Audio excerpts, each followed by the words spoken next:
కవిత లేఖపై స్పందించారు కేటీఆర్. బీఆర్ఎస్ లో అంతర్గత ప్రజాస్వామ్యం ఉంది, మా నాయకుడికి సూచనలు చేయాలనుకుంటే ఎవరైనా ఉత్తరాలు రాయొచ్చు అంటూ కేటీఆర్ మీడియా ముందు మాట్లాడారు. ఇదే అంశానికి సంబంధించి పూర్తి అప్డేట్స్ అందించడానికి తెలంగాణ భవన్ నుంచి మా ప్రతినిధి రాఘవ లైవ్ లో జాయిన్ అవుతున్నారు. రాఘవ, ఎమ్మెల్సీ కల్వకుంట్ల కవిత లేఖపై BRS party working president KTR కొద్దిసేపటి క్రితం మీడియా సమావేశంలో ప్రధానంగా స్పందించారు. కేవలం లేఖకు సంబంధించిన అంశానికి సంబంధించి ఒక లైన్ కూడా గీశారు. అంటే పార్టీలో అంతర్గత ప్రజాస్వామ్యం ఉంది, పార్టీ అధినేతకు పార్టీలో జరుగుతున్న పరిణామాలపై లేఖ రాయొచ్చు, అదేవిధంగా అభిప్రాయాలు చెప్పవచ్చు అన్న అంశాన్ని కూడా ప్రధానంగా ప్రస్తావించారు. పార్టీలో అంతర్గత ప్రజాస్వామ్యం ఉందన్న అంశాన్ని కూడా ఆయన ప్రస్తావిస్తూనే ఒక క్లియర్ ఒక లక్ష్మణ రేఖను కూడా కేటీఆర్ వర్కింగ్ ప్రెసిడెంట్ కేటీఆర్ గీశారని చెప్పవచ్చు. ప్రధానంగా పార్టీకి సంబంధించిన వ్యవహారాలు చాలా వరకు అంతర్గతంగా వేదికలు ఉంటాయి, పార్టీ ఫోరమ్స్ ఉంటాయి, అదేవిధంగా పార్టీ అధినేత ఉన్నారు, అదేవిధంగా పార్టీకి సంబంధించిన ముఖ్య నేతలు ఉంటారు. వాళ్ళని కలిసి అంతర్గతంగా చెప్పవచ్చు. ఎవరైనా కూడా హద్దు దాటవద్దన్న అంశాన్ని ప్రధానంగా ఇండైరెక్ట్ గా కేటీఆర్ ప్రధానంగా ప్రస్తావించిన పరిస్థితి. అదే సమయంలో పార్టీలో కోవట్లున్న అంశాన్ని కూడా ప్రధానంగా కవిత ప్రస్తావించారు. ఈ అంశానికి సంబంధించి కూడా సమయం వచ్చినప్పుడు కోవట్లు వాళ్ళంతకు వాళ్ళు ఎక్స్పోజ్ అవుతారన్న అంశాన్ని కూడా ప్రధానంగా ప్రస్తావించారు. మొత్తం మీద మాత్రం బీఆర్ఎస్ అధినేత కేసీఆర్ రాసిన లేఖకు సంబంధించి కేటీఆర్ స్పష్టత ఇచ్చారు. ఒకటి, పార్టీలో అంతర్గత ప్రజాస్వామ్యం ఉంది, లేఖలు రాయవచ్చు, అభిప్రాయాలు చెప్పవచ్చు. అదే సమయంలో పార్టీ లైన్ ను కూడా ఎక్కడ దాటవద్దు, వీలైనంత వరకు పార్టీ అంతర్గత వేదికల్లో అభిప్రాయాలు చెప్పవచ్చు అన్న అంశాన్ని కూడా ప్రధానంగా కేటీఆర్ ప్రస్తావించిన అవసరం ఉంది. మొత్తం మీద మాత్రం కేసీఆర్ కు కవిత రాసిన లేఖ పార్టీ వర్గాల్లో హాట్ టాపిక్ అయింది, చర్చనీయాంశంగా అయింది. పార్టీ ఏ విధంగా స్పందిస్తుంది అన్న అంశానికి సంబంధించి 2 రోజులుగా పార్టీ వర్గాల్లో చర్చ జరుగుతుంది, నేతల్లో కూడా చర్చ జరుగుతూ వస్తుంది. అయితే కేటీఆర్ ఈ అంశానికి స్పష్టత ఇచ్చారు.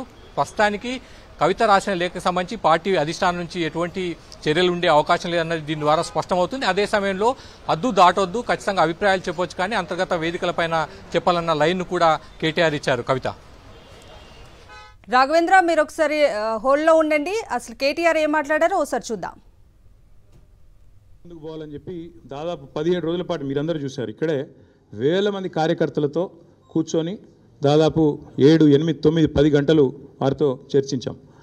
ఆ ప్రాసెస్లో చాలామంది డైరెక్ట్గా మైకులో మాట్లాడిన వాళ్ళు ఉన్నారు, కొంతమంది చిట్టీల మీద రాసిచ్చిన వాళ్ళు ఉన్నారు, కొంతమంది కేసీఆర్ గారికి ఉత్తరం అందించండి అని చెప్పి ఉత్తరాలు ఇచ్చిన వాళ్ళు ఉన్నారు.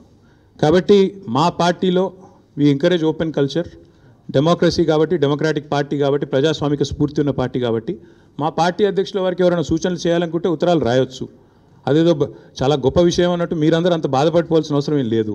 నేను అనేది ఏమంటే మా పార్టీలో డెమోక్రసీ ఉంది కాబట్టి మా పార్టీ అధ్యక్షుల వారికి, మా పార్టీ నాయకులు ఎవరైనా సరే అప్పుడప్పుడు సూచనలు సలహాల రూపంలో లిఖితపూర్వకంగా ఇవ్వచ్చు, ఓరల్గా ఇవ్వచ్చు, రకరకాలుగా ఇవ్వచ్చు.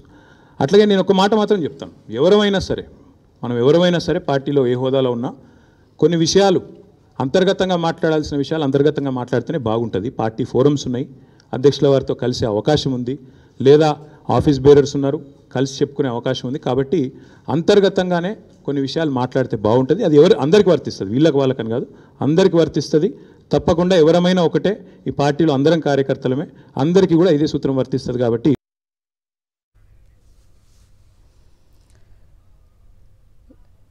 మరిన్ని అప్డేట్స్ మా ప్రతినిధి రాఘవేంద్ర అని అడిగి తెలుసుకుందాం. రాఘవేంద్ర, కేటీఆర్ మాట్లాడటం మనం చూసాం. మా పార్టీ డెమోక్రటిక్ పార్టీ కాబట్టి పార్టీకి అంటే కేసీఆర్కి కావచ్చు, పార్టీకి కావచ్చు, ఎవరైనా సలహాలు ఇచ్చినా మేము తీసుకుంటాము, ఏదైనా సరే అంతర్గతంగా మాట్లాడుకోవాలి అంటూ ఆయన మాట్లాడటం కూడా చూస్తున్నాం. ఆయన వ్యాఖ్యల్ని ఎట్లా చూడాలి రాఘవేంద్ర? అంటే కవిత మొత్తంగా బీఆర్ఎస్ ఎమ్మెల్సీ కల్వకుంట్ల కవిత అధినేత కేసీఆర్ కు రాసిన లేఖను ఎంతో కొంత డౌన్ ప్లే చేసే ప్రయత్నం కేటీఆర్ చేసినట్టుగా స్పష్టమవుతుంది. లోక్సభ ఎన్నికల తర్వాత అసెంబ్లీ అదేవిధంగా లోక్సభ ఫలితాలకు సంబంధించి తెలంగాణ భవన్లో జరిగిన సమావేశంలో పార్టీ ముఖ్య నేతలు కార్యకర్తలంతా కూడా అభిప్రాయాలు చెప్పారు. పార్టీని ఏ విధంగా మార్చొచ్చు, రావాల్సిన మార్పుల గురించి లేఖలు రాశారు, అభిప్రాయాలు చెప్పారన్న అంశాన్ని ప్రధానంగా ప్రస్తావించారు. పార్టీలో అంతర్గత ప్రజాస్వామ్యం ఉంది, ఖచ్చితంగా అభిప్రాయాలు చెప్పవచ్చు అన్న అంశాన్ని కూడా కేటీఆర్ ప్రధానంగా ప్రస్తావించారు. అయితే ఆ తర్వాత మాట్లాడిన మాటలను ఇంపార్టెంట్ గా చూడాల్సి ఉంటుంది. పార్టీలో చాలా అంతర్గత వేదికలు ఉన్నాయి. అధినేత కేసీఆర్ను కూడా కలిసే అవకాశం ఉంది. పార్టీకి సంబంధించిన ముఖ్య నేతలు కూడా ఉంటారు. వారందరినీ కూడా కలిసి చెప్పే అవకాశం ఉంటుంది అన్న అంశాన్ని ప్రధానంగా ప్రస్తావించారు. అంటే బయటికి బహిరంగ పడద్దు, బహిరంగంగా ఏ అంశాలను కూడా పార్టీకి సంబంధించిన ఇంటర్నల్ అంశాలను బహిరంగంగా చర్చకు వచ్చే విధంగా మాట్లాడదాని అంశాన్ని కూడా ప్రధానంగా కేటీఆర్ ప్రస్తావించారు. ఎవరు కూడా లైన్ క్రాస్ చేయొద్దు అనేది ఇండైరెక్ట్ గా కేటీఆర్ స్పష్టం చేశారు. ఎవరికైనా వర్తిస్తుంది. పార్టీ ముఖ్య నేతలు మొదలుపెట్టుకుంటే కార్యకర్తల వరకు పార్టీ లైన్లోనే ఉండాలి. పార్టీకి సంబంధించిన అంతర్గత విషయాలను అంతర్గత వేదికలపైనే ప్రధానంగా స్పష్టం చేయాల్సి ఉందన్న అంశాన్ని కూడా ప్రధానంగా వెల్లడి చేసిన పరిస్థితి కనిపిస్తుంది. ప్రస్తుతానికైతే కవిత విషయంలో ఏం జరగబోతుందన్న అంశానికి సంబంధించి కేటీఆర్ కొంత స్పష్టత ఇచ్చారు. పార్టీ వైపు నుంచి ఆమె విషయంలో ఎటువంటి చర్యలు ఉండవు అన్న సంకేతాలు కూడా ఇచ్చారు. అదే సమయంలో ఎవరు కూడా బహిరంగంగా పార్టీ అంతర్గత విషయాలను బయటికి రచ్చ చేయవద్దు, బహిరంగంగా మాట్లాడవద్దన్న అంశాన్ని కూడా కేటీఆర్ స్పష్టత ఇచ్చారు. కవిత రాఘవేంద్ర, కవిత కేవలం బీఆర్ఎస్ పార్టీ నేతే కాదు, కేసీఆర్ కూతురు కూడా. ఆమెకు డైరెక్ట్ యాక్సెస్ కూడా ఉంటుంది కేసీఆర్తో మాట్లాడటానికి. అయినా కూడా ఆమెకు బహిరంగ లేఖ రాయటం, అందులో నిన్న ఆమె చేసిన కామెంట్స్ కేసీఆర్ దేవుడు కానీ ఆయన చుట్టూ కొన్ని దయ్యాలున్నాయి, కొందరు కోవర్ట్స్ ఉన్నారు అంటూ కూడా ఆమె మాట్లాడటం జరిగింది. ఆమె ఎవరిని టార్గెట్ చేసింది అనుకోవచ్చు? అంటే కేసీఆర్ కు ఇంటర్నల్ గా రాసిన లేఖ అది బయటకు వచ్చింది. ఆ అంశానికి సంబంధించి కవిత కూడా మాట్లాడారు. ఎవరు లీక్ చేశారన్న అంశాన్ని కూడా ఆమె ప్రధానంగా కొన్ని క్వశ్చన్స్ రేజ్ చేసిన పరిస్థితి. అయితే కేసీఆర్ దేవుడు, ఆయన చుట్టూ దయాలు ఉన్నారన్న అంశానికి సంబంధించి కూడా మీడియా అడిగిన ప్రశ్నలను కేటీఆర్ దాటవేసే ప్రయత్నం చేశారు. ఆ అంశాన్ని టచ్ చేయలేదు. అదేవిధంగా కోర్టుల అంశానికి సంబంధించి కూడా మాట్లాడినప్పుడు ఆ అంశాన్ని లేవనెత్తినప్పుడు ఆయన కొంత క్లారిటీ ఇచ్చే ప్రయత్నం చేశాడు. అన్ని పార్టీల్లో కూడా కోర్టులు ఉంటారు, సమయం వచ్చినప్పుడు వాళ్ళంతకు వాళ్ళుగా ఎక్స్పోజ్ అవుతారన్న విషయాన్ని కూడా కేటీఆర్ స్పష్టం చేసిన పరిస్థితి. మొత్తం మీద మాత్రం ఈ అంశానికి ప్రస్తుతం పార్టీ అధినాయకత్వం ఫుల్ స్టాప్ పెట్టే ప్రయత్నం చేసినట్టుగా కనిపిస్తుంది. కవిత వైపు నుంచి కవితపై ఎటువంటి చర్యలు ఉండే అవకాశం లేదన్న అంశాన్ని కూడా క్లారిటీ ఇచ్చారు. అదే సమయంలో పార్టీ నేతలు ఎవరు కూడా, ముఖ్య నేతలు కానీ కార్యకర్తలు కానీ పార్టీ లైన్ దాటకూడదు, ఏమైనా అంశాలు ఉంటే ఇబ్బందులు ఉంటే పార్టీ అంతర్గత వేదికల పైన కానీ ముఖ్య నేతలు నేరుగా కలిసి చెప్పాలన్న అంశాన్ని కూడా కేటీఆర్ స్పష్టం ఇచ్చారు. కవిత పార్టీ అంటే బీఆర్ఎస్ పార్టీ అంతర్గతంగా మాట్లాడితేనే బాగుంటుంది, ఏ సలహాలైనా సూచనలైనా కూడా హద్దు మీరితే బాగుండదు అంటూ ఆయన వ్యాఖ్యానించడం కూడా చూసాము. సో కవిత మీద అంటే ఎటువంటి ఏదైనా యాక్షన్ తీసుకునే అవకాశం ఉందంటారా, లేదా పార్టీలోనే దీన్ని సమస్యని కంప్లీట్ చేసే అవకాశం ఉంది అంటారా?